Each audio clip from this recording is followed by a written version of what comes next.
Yes, hello.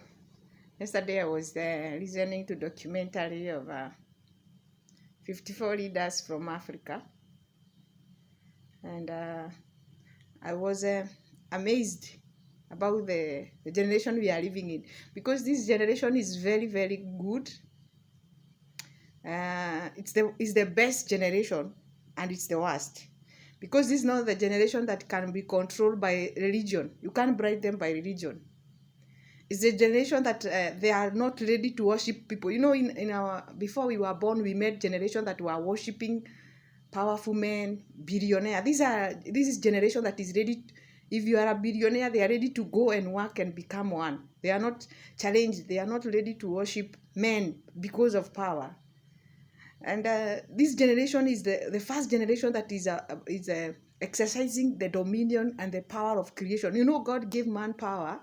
you know God gave man power to go and create and become. He was given dominion and power. So I believe this is a generation that they were given that power. They have started realizing the power that they have. If you are a celeb, they are not ready to celebrate you. They are ready to bring you down and become also celeb. They are ready to do anything.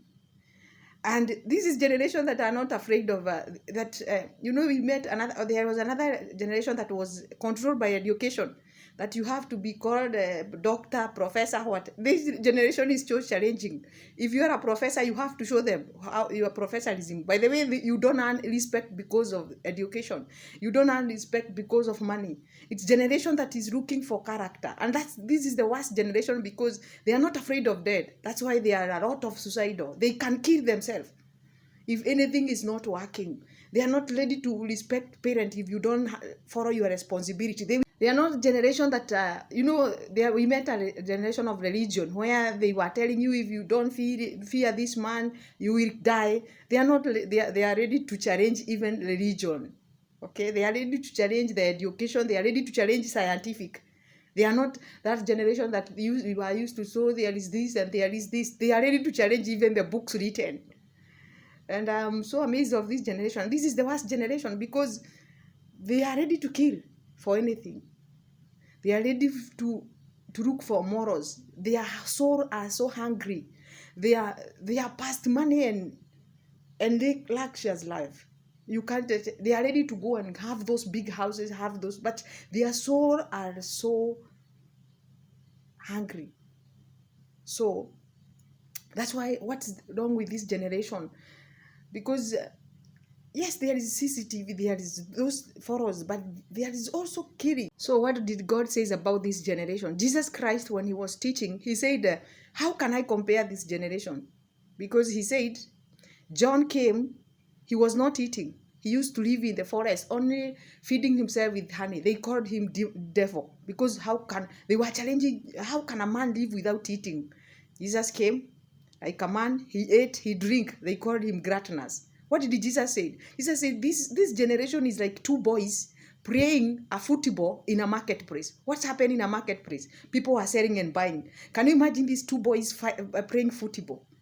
And what did God say about this generation? He said that this generation, no man will teach any other person about God.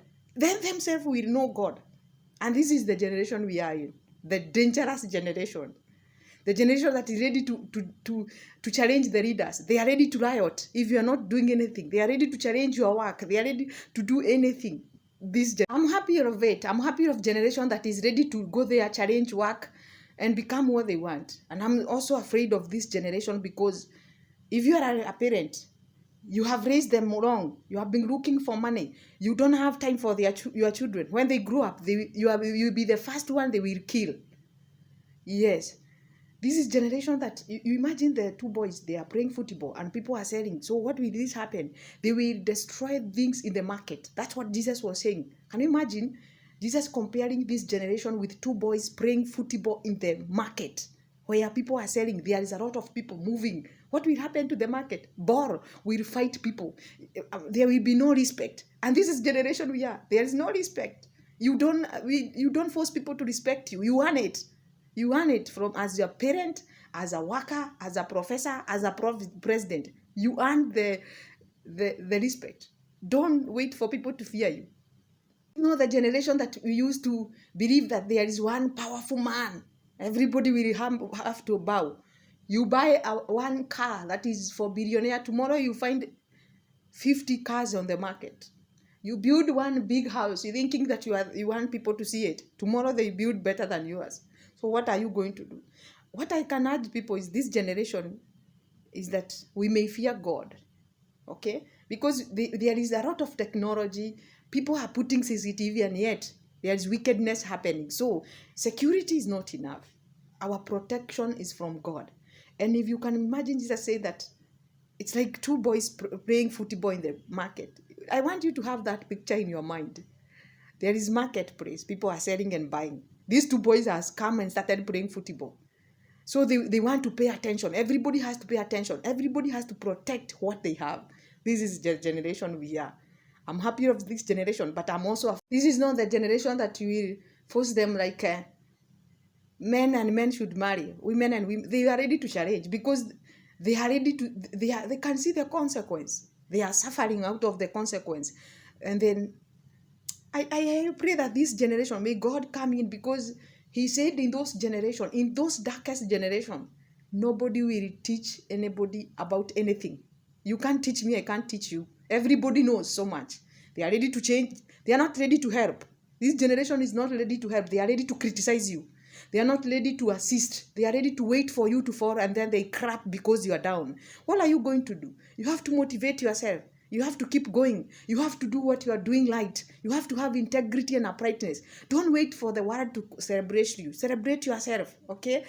If you are a woman there, you are a mother, take care of your children. Those children will judge you one day. They will judge you. They will fight you. They will kill you. How many parents are in the grave because of this? This generation that need love.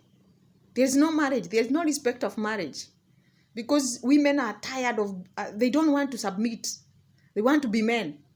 They want to go to the house and then they are the ones saying, men are not ready to love. They are ready to have sex with everybody. In the street, with the maid, they are not ready to respect their wives. They don't respect matrimonial bed anymore. So what are we going to do? This is a generation that we need God more than ever. Okay? This is not the generation that was used to be right, that Jesus is coming tomorrow. No, don't lie to people. Tell them how they will do as they wait for Jesus. Because Jesus, we were told Jesus is coming 10 years, 40 years now.